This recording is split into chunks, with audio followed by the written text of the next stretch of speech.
In case ഇപ്പം നമ്മൾ ചെയ്ത് കഴിഞ്ഞ് ഒരു 8-10 മാസം കഴിഞ്ഞിട്ടാകുമ്പോൾ നമ്മൾ ഉദ്ദേശിച്ച റിസൾട്ട് നമുക്ക് കിട്ടിയിട്ടില്ല. അങ്ങനത്തെ ഒരു കേസസ് ആയിട്ടുണ്ടെങ്കിൽ എന്താണ് അവർ പിന്നെ നമുക്ക് പ്രൊവൈഡ് ചെയ്യുന്നത്? Hello guys, welcome back to my channel. അപ്പോൾ ഇന്ന് ഇതിനെ പറയാൻ പോകുന്നത് വെച്ചെങ്കിൽ കുറേ ആൾ ഞാൻ കുറേ ഡൗട്ട്സ് ചോദിക്കുന്നത്. അപ്പോൾ അതിൽ അത്രത്തോളം ഇമ്പോർട്ടൻ്റ് ആയതാണ് ഞാൻ എടുത്തിട്ട് ഇപ്പോൾ ഇടുന്നത്. അപ്പോൾ ബാക്കിയുള്ള കാര്യങ്ങൾ ഞാൻ അപ്ഡേറ്റ് ചെയ്തുകൊണ്ട് നിൽക്കുക തീർച്ചയായിട്ടും.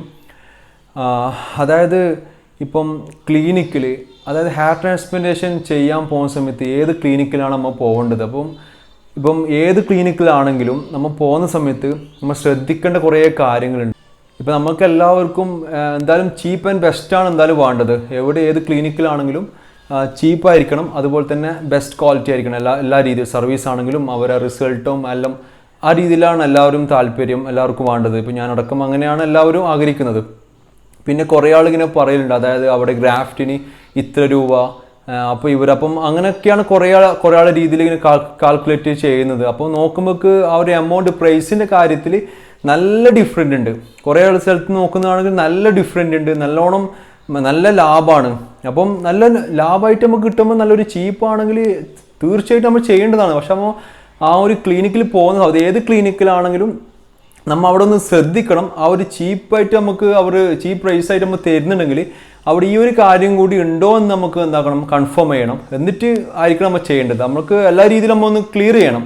അപ്പോൾ അതൊന്ന് ജസ്റ്റ് നിങ്ങൾ മുമ്പിൽ എത്തിക്കാമെന്ന് വിചാരിച്ചു. കുറേ ആൾക്കാർ ഇങ്ങനെ അങ്ങനത്തിൽ അറിയാതെ പെട്ടുപോയിട്ട് ആകെ എന്തെല്ലാം വിഷമമായിട്ടുണ്ട്, ആകെ ഒരു ഇതും ആവാതെ ബേജാറായിട്ട് കുറേ ഇപ്പം ഞാനിത് തുടങ്ങിയപ്പോൾ എനിക്ക് കുറേ ആൾ കോൺടാക്ട് ചെയ്ത്. അപ്പോൾ അവരൊക്കെ ഇങ്ങനെ പറയുന്ന സമയത്താണ് ഇങ്ങനത്തെ കുറേ പ്രശ്നങ്ങളെല്ലാം കുറേ ആളിങ്ങനെ പെട്ടുപോയതാണ്. അപ്പോൾ ഞാൻ കരുതി ചെയ്താലും ഒന്ന് പബ്ലിക്കിന് മുമ്പിൽ ഒന്ന് അറിയിക്കുക. അപ്പോൾ അതൊന്ന് ശ്രദ്ധിച്ചാൽ മതി, പ്രശ്നമൊന്നുമില്ല. അപ്പം ഇന്നൊരു ക്ലിനിക്കിനേക്കാളും നല്ല ചീപ്പായിട്ട് വേറൊരു ക്ലിനിക്കിലുണ്ട്. അപ്പം നമുക്ക് സ്വാഭാവികമായിട്ടും അവിടെ തന്നെയാണ് ഓക്കെ. പക്ഷെ നമ്മൾ അങ്ങനെ പോകുന്ന സമയത്ത് നമ്മൾ എന്താക്കുക, അവർ നല്ല റിസൾട്ട്, കാര്യങ്ങൾ ഇത് കഴിഞ്ഞു പോയത് ചെയ്ത് കൊടുത്താലും നല്ല റിസൾട്ട് ഉണ്ടോ, നല്ല എക്സ്പീരിയൻസ് ഡോക്ടറാണോ ചെയ്യുന്നത്, നല്ല എക്സ്പീരിയൻസുള്ള ആൾ തന്നെയാണോ ചെയ്യുന്നത്, അതല്ലേ, അതൊക്കെ ഒന്ന് ശ്രദ്ധിക്കുക.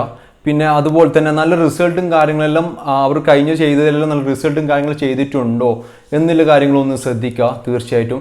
അതേപോലെ തന്നെ അവർ യൂസ് ആക്കുന്ന എക്യുപ്മെൻറ്റ്സ്, ഇപ്പോൾ നമുക്കിതൊരു മിനി സർജറിയാണിത്. ഇത് വെച്ചെങ്കിൽ ഇത് സാധാരണ ആൾക്കാർ ഇതാക്കുന്ന പോലെയൊന്നുമല്ല, ഒരു മിനി സർജറി തന്നെയാണ്. അപ്പോൾ എന്താക്കണം വെച്ചെങ്കിൽ ആ ഒരു എക്യുപ്മെൻറ്റ്സ് കാര്യങ്ങളെല്ലാം നല്ല ക്വാളിറ്റി സാധനമാണോ ഒന്നും കൂടി നമ്മൾ എന്താക്കണം, ജസ്റ്റ് ഒന്ന് ശ്രദ്ധിക്കുക. പ്രോപ്പറായിട്ട് അത് യൂസ് ചെയ്യുന്ന ആ എക്യുപ്മെൻറ്റ്സും കാര്യങ്ങളും പേര് എനിക്കറിയാം. കാരണം ഞാൻ ഇതൊരു പ്രൊഫഷണൽ അല്ല എൻ്റെത്. ഞാനിപ്പം ചെയ്തത് എനിക്ക് പബ്ലിക്കിൻ്റെ മുമ്പിലേക്ക് എനിക്ക് അറിയിക്കണമെന്ന് എനിക്കൊരു ഇത് തോന്നി. കാരണം വെച്ചെങ്കിൽ ഞാൻ പണ്ട് കുറേ ഇങ്ങനെ ജെന്യൂനായിട്ട് ഇങ്ങനെ പ്യൂറായിട്ട് അത്രത്തോളം അവരുണ്ടായ അനുഭവങ്ങൾ ഇങ്ങനെ ഷെയർ ചെയ്യുന്നത് ഞാൻ കുറേ ആഗ്രഹിച്ച് തപ്പി പോയൊരു വ്യക്തിയാണ് ഞാൻ. അപ്പം ഞാനിപ്പം ഇത് ചെയ്തിട്ടാകുമ്പം ഇതുപോലെ ആൾക്കാരിൽ എന്താണോ ഉള്ളത് അത് കറക്റ്റ് അതുപോലെ പറയണമെന്ന് ആഗ്രഹമുണ്ട്. അതുകൊണ്ടാണ് ഞങ്ങൾ മുമ്പിൽ ഷെയർ ചെയ്യുന്നത്. അപ്പോൾ അങ്ങനെ ഇതിനായിട്ട് തന്നെ വെയിറ്റ് ചെയ്യുന്ന ആൾക്കാർ നല്ല ഹെൽപ്ഫുൾ ആയിരിക്കും തീർച്ചയായിട്ടും. ഇപ്പം ഞാനിപ്പം ഇന്ന് ഒരു ക്ലിനിക്കിൻ്റെ ഒരു അഡ്വർടൈസ്മെൻറ്റ് ചെയ്യുന്നതോ അല്ലാതെ അങ്ങനെ ഇങ്ങനെയൊന്നുമല്ല. എനിക്ക് എൻ്റെ എക്സ്പീരിയൻസ്, ഇപ്പം ഞാൻ ചെയ്ത് ശ്രീനാ ഡോക്ടറിനെ എടുത്തത്, എനിക്ക് അവിടെ ഉണ്ടായ എക്സ്പീരിയൻസ് ഞാൻ പബ്ലിക്കിന് മുമ്പിൽ ഞാൻ ഷെയർ ചെയ്തേ ഉള്ളൂ. അപ്പോൾ അവിടെ ബാക്കി ഇതിൻ്റെ കാര്യങ്ങൾ ഞാൻ അപ്ഡേറ്റ് ചെയ്തുകൊണ്ടിരിക്കുക തീർച്ചയായിട്ടും അങ്ങോട്ട്. അപ്പം അതായത് ഞാൻ പറയാൻ വരുന്നത് വെച്ചെങ്കിൽ, ഇപ്പോൾ നമ്മൾ പ്രൈസിൻ്റെ കാര്യത്തിൽ ഇപ്പം ഏതൊരു ക്ലിനിക്കിലാണെങ്കിലും പ്രൈസ് കുറച്ച് കിട്ടുകയാണ്. നമ്മൾ സ്വാഭാവികമായിട്ടും അവിടെ പോകും. അപ്പോൾ അവിടെ പോകുന്ന സമയം ശ്രദ്ധിക്കണം, ഇതെല്ലാം ഓക്കെ ആണെങ്കിൽ പക്ക പെർഫെക്റ്റ് ആണ്. നമുക്ക് ചീപ്പ് ആൻഡ് ബെസ്റ്റ് ആണ് വേണ്ടത്. അത് ഏത് ക്ലിനിക്കിലാണെങ്കിലും അതുണ്ടെങ്കിൽ ഓക്കെയാണ്. അപ്പോൾ അവിടെ ശ്രദ്ധിക്കണം വെച്ചെങ്കിൽ ഇപ്പം പ്രൈസിൻ്റെ കാര്യങ്ങൾ ഓക്കെയാണ്. അതേപോലെ തന്നെ എക്യുപ്മെൻറ്റ്സ് നല്ല ക്വാളിറ്റി സാധനമാണോ അവർ യൂസ് ആക്കുന്നത്. കാരണം ഇതൊരു സർജറിയാണ്, നമുക്കിങ്ങനെ തലക്ക് വരുന്നൊരു പ്രശ്നമല്ല. അപ്പം എന്താണ് ഇൻ കേസ് ഇപ്പം ക്വാളിറ്റി ഇല്ലാത്തതാണെങ്കിൽ നമുക്കത് ഫ്യൂച്ചറിലേക്ക് ചിലപ്പോൾ നിങ്ങൾക്ക് ഇഷ്യൂസ് വരാം, ചിലപ്പോൾ നിങ്ങൾക്ക് പ്രശ്നങ്ങൾ വരാം. അപ്പോൾ അതെല്ലാം അവോയ്ഡ് ചെയ്യാൻ വേണ്ടിയിട്ട് നല്ലൊരു ക്വാളിറ്റി സാധനമാണോ അവർ പ്രൊവൈഡ് ചെയ്യുന്നത്. പിന്നെ അവരുടെ സർവീസും കാര്യങ്ങളൊക്കെ നമുക്ക് നല്ല രീതിയിൽ നമ്മൾ കറക്റ്റ് ഫോളോ ചെയ്യുന്നുണ്ടോ. പിന്നെ അതേപോലെ തന്നെ കുറേ ആൾ ഇപ്പം എനിക്ക് കുറേ ഇതുപോലത്തെ ഇൻഫർമേഷൻസ് കുറേ ആളിങ്ങനെ ചോദിച്ച് പറയുന്നുണ്ട്. അപ്പോൾ അത് ഡിപ്പെൻഡ് ചെയ്തിട്ടാണ് ഞങ്ങൾ മുമ്പിൽ ഷെയർ ചെയ്യുന്നത്. ഇത്ര പ്രൈസിൽ ഇന്ന ക്ലിനിക്ക് നമുക്ക് ചെയ്ത് തരുന്നുണ്ടെന്ന് പറയുന്നുണ്ട്. അപ്പോൾ അതെല്ലാം എല്ലാവരും അറിയാൻ വേണ്ടിയിട്ടാണ് ഞാൻ പറയുന്നത്. അപ്പോൾ അതൊക്കെ നല്ല ചീപ്പ് ആൻഡ് ബെസ്റ്റ് ആണെങ്കിൽ ഓക്കെയാണ്. അപ്പോൾ അവിടെ ഈ ഒരു എക്യുപ്മെൻറ്റ്സിൻ്റെ കാര്യം ഒന്ന് ക്ലിയർ ചെയ്യുക. എക്യുപ്മെൻറ്റ്സിൻ്റെ ഹൈ ക്വാളിറ്റി ആണോ. അതേപോലെ തന്നെ അവർ രണ്ടാമത് നമുക്ക് ഇപ്പം ഇൻ കേസ് ഇപ്പം നമ്മൾ ചെയ്ത് കഴിഞ്ഞ് ഒരു 8-10 മാസം കഴിഞ്ഞിട്ടാകുമ്പോൾ നമ്മൾ ഉദ്ദേശിച്ച റിസൾട്ട് നമുക്ക് കിട്ടിയിട്ടില്ല. അങ്ങനത്തെ ഒരു കേസസ് ആയിട്ടുണ്ടെങ്കിൽ എന്താണ് അവർ പിന്നെ നമുക്ക് പ്രൊവൈഡ് ചെയ്യുന്നത്? അതായത് ഉദ്ദേശിച്ച ഗ്യാരണ്ടി ആണോ, നമുക്ക് ചെയ്തു തരുന്ന സർവീസ് ഗ്യാരണ്ടി ആണോ എന്നും കൂടി നമുക്ക് എന്താകുമ്പോൾ പോകുന്ന ഒരു ക്ലിനിക്കിൽ തീർച്ചയായിട്ടും നമ്മൾ എന്താക്കണം അത് അന്വേഷിക്കണം. എന്നിട്ട് ഇപ്പോൾ ഇൻ കേസ് 10 മാസം കഴിഞ്ഞ് ഇപ്പം നമുക്ക് ഉദ്ദേശിച്ച രീതിയിൽ നമുക്കിപ്പം കിട്ടിയിട്ടില്ല, ക്വാളിറ്റി കിട്ടിയിട്ടില്ല. അപ്പം തീർച്ചയായിട്ടും സെക്കൻഡ് സീറ്റിംഗ്, ഞാൻ ഇപ്പോൾ സെക്കൻഡ് സീറ്റിംഗ് ഇരുന്നിട്ടുണ്ട്. അപ്പോൾ സെക്കൻഡ് സീറ്റിംഗ് നമ്മൾ ചെയ്തിട്ട് ആ ഗ്യാപ്പ് ഫില്ല് ചെയ്യണം. അപ്പോൾ നിൽക്കുന്ന കുറച്ചുകൂടി നല്ല റിസൾട്ട് വരും. അപ്പോൾ അങ്ങനെ സെക്കൻഡ് സീറ്റിംഗ് നമുക്ക് ചെയ്ത് തരുന്ന സമയത്ത് അതിക്ക് ചാർജസ് ഉണ്ടോ, എന്നെ അതല്ല അത് ഫ്രീ കോസ്റ്റ് ആണോ, അതിക്ക് പേ ചെയ്യേണ്ട ആവശ്യമില്ലേ, അതൊക്കെ എന്താക്കുക ഒന്ന് അന്വേഷിക്കാം. അപ്പം അവർ ഈ പറഞ്ഞ എമൗണ്ടിൽ ഇപ്പോൾ ചീപ്പാണ് പ്രൈസ്, അപ്പോൾ അതിൽ ഇതൊക്കെ ഇൻക്ലൂഡഡ് ആണോ, ഇപ്പം രണ്ടാമത് റിസൾട്ട് ഇല്ലെങ്കിൽ അവർ ഗ്യാരണ്ടി തരുന്നുണ്ടോ, അപ്പോൾ എനിക്ക് എന്താ പറയുക ഇൻ കേസ് വിദേശ റിസൾട്ട് കിട്ടിയിട്ടില്ലെങ്കിൽ അവർ സെക്കൻഡ് സീറ്റിംഗ് നമുക്ക് ഫ്രീ ആയിട്ട് ചെയ്ത് തരുന്നുണ്ടോ, പിന്നെ നല്ല ഡോക്ടർ തന്നെയാണ് നമുക്ക് ചെയ്യുന്നത്, നല്ല എക്സ്പീരിയൻസ് ഡോക്ടർ തന്നെയാണ് നമുക്ക് ചെയ്ത് തരുന്നത്, അതൊക്കെ നോക്കുക. പിന്നെ എക്യുപ്മെൻറ്റ്സ് എല്ലാം നല്ല ക്വാളിറ്റി സാധനങ്ങളാണോ, പിന്നെ ആ ഒരു കാര്യങ്ങളും പിന്നെ അവരുടെ സർവീസ് അതൊക്കെ പക്കമാണെങ്കിൽ ചീപ്പായിട്ട് കിട്ടുന്നുണ്ടോ, ഈ പറഞ്ഞ കാര്യങ്ങളെല്ലാം അവർ പ്രൊവൈഡ് ചെയ്യുന്നുണ്ടോ, ഗോ ഹെഡ്, ഒരിതുമില്ല. നമുക്ക് ചീപ്പ് ആൻഡ് ബെസ്റ്റാണ് വേണ്ടത്. അത് ഏടായാലും ഇപ്പോൾ എവിടെ നിന്നാലും നമുക്ക് കാര്യം ചെയ്യണം, ചീപ്പ് ആൻഡ് ബെസ്റ്റ് ആയിരിക്കണം, അത്ര തന്നെ. അപ്പം ഒരു ചീപ്പായിട്ട് വരുന്ന സമയത്ത് നമ്മൾ അറിയാതെ ഇങ്ങനെ പെട്ടുപോയാറുണ്ടോ. അപ്പോൾ അവിടെ പോകുന്ന സമയത്ത് ഈ ഒരു കാര്യങ്ങളൊക്കെ നിങ്ങൾ തീർച്ചയായിട്ടും ശ്രദ്ധിക്കണം. എന്നിട്ടായിരിക്കണം നമ്മൾ അവിടെ പോകേണ്ടത്. ആ ഒരു കാര്യങ്ങളൊക്കെ അറിയിക്കണം എന്ന് എനിക്ക് തോന്നി. കുറേ ആൾ അങ്ങനെ പെട്ടിട്ടുണ്ട്. ഇത് ചെറിയ പൈസക്ക് ചീപ്പ് കോസ്റ്റിന് പോയിട്ട് ചെയ്ത് എന്തായിട്ടില്ല, അവർക്ക് പിന്നെ റിസൾട്ട് വന്നിട്ടില്ല പിന്നെ അവർക്ക് ഫ്രീ കോസ്റ്റേജ് ചെയ്ത് കൊടുക്കുന്നില്ല. രണ്ടാമത്തെ സിറ്റിംഗ് പിന്നെയും ചാർജസ് കൊടുക്കണം, ആ രീതിയിൽ ചെയ്ത്. പിന്നെ കുറേ ആൾ വേറെ എന്തൊക്കെയോ എന്തൊക്കെ രീതിയിലാണ് ഞങ്ങൾക്ക് ഒരാളെ മെസ്സേജസ് വന്നത്. പിന്നെ അതുപോലെ തന്നെ ഇപ്പം ഈ ഹെയർ ട്രാൻസ്പ്ലാന്റേഷൻ്റെ ഞാൻ കുറേ വീഡിയോസ് ചെയ്തിട്ടുണ്ട്.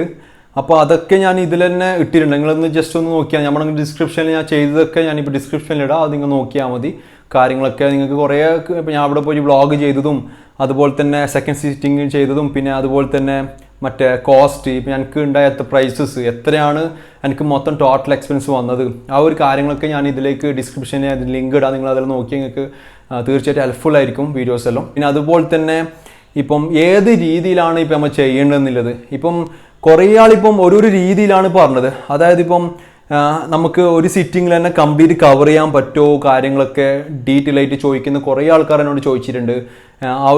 അതായത് എങ്ങനെയാണ് ഇതിൻ്റെ കണക്ക്, ഇപ്പോൾ ഒരു സിറ്റിംഗ് എന്ന് പറയുമ്പോൾ എങ്ങനെയാണ്, ഇപ്പോൾ ഓരോരോ ക്ലിനിക്ക് വെച്ചെങ്കിൽ പെർ ഗ്രാഫ്റ്റ് വെച്ചിട്ടാണ് നോക്കുന്നത്. ഇപ്പോൾ ഞാൻ ചെയ്ത് ശ്രീനാഥ് ഡോക്ടറിൻ്റെ അടുത്ത് പെർ ഗ്രാഫ്റ്റ് അല്ല, അവിടെ നിന്ന് വെച്ചെങ്കിൽ ഒരു സിറ്റിംഗ് ബേസ്, ഒരു സിറ്റിംഗ് ചാർജസ് ആണ്. ഇപ്പം പെർ ഗ്രാഫ്റ്റ് വെച്ച് നോക്കുകയാണെങ്കിൽ ഇപ്പം എന്നോട് കുറേ കൗണ്ട് എത്ര ഗ്രാഫ്റ്റ് ആണ്, അത് നമുക്ക് പ്രോപ്പറായിട്ട് പറയാണ്ട് പറ്റില്ല. അതായത് ഇപ്പോൾ ജസ്റ്റ് 3000 4000 പറഞ്ഞാൽ നമുക്കത് എണ്ണാനൊന്നും പറ്റില്ല. ചിലപ്പോൾ അത് എത്രയായിരിക്കും അപ്പോൾ ഞാൻ പോയത് ശ്രീനാഥ് ഡോക്ടറിൻ്റെ അടുത്ത് ഒരു സിറ്റിംഗ് ബേസാണ് അവർ ചെയ്യുന്നത്. പിന്നെ കുറേ അടുത്ത് ഗ്രാഫ്റ്റിൻ്റെ പെർ ഗ്രാഫ്റ്റ് എന്ന രീതിയിലാണ് ഒരാൾ ചോദിക്കുന്നുണ്ട് എന്നോട് അത് എത്ര. അപ്പോൾ അവരോടെല്ലാം വെച്ചെങ്കിൽ അത് ഇവിടെ ചെയ്യുന്ന വെച്ചെങ്കിൽ ഞാൻ ചെയ്തത് പെർ ഗ്രാഫ്റ്റ് വെച്ചിട്ടല്ല, മറ്റേ ഒരു സിറ്റിംഗ് ബേസ് ആ ഒരു രീതിയിലാണ് ചെയ്തത്.